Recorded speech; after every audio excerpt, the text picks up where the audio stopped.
So this EP encapsulates 5 movements: the greatest commandment, the abomination of desolation, the coming, no one knows the hour, and Jesus foretells of his betrayal. The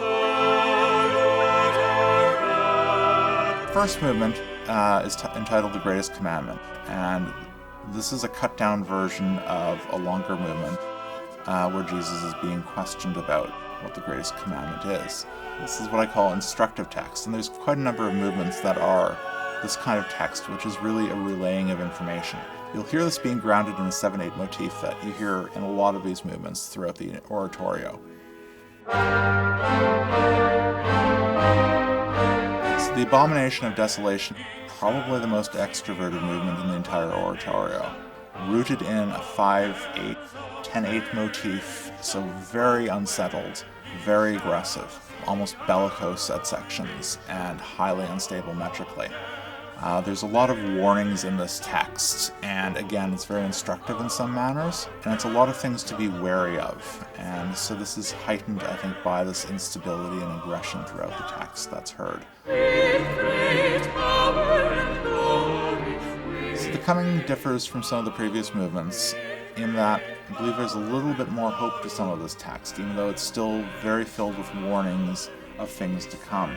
It is depicting the second coming of Christ, and hence I gave it a little bit more flow. It's much more contrapuntal than a lot of the other movements in the work. Almost finds a peace in that contrapuntal nature to it as it builds towards the end. The next movement is No One Knows the Hour.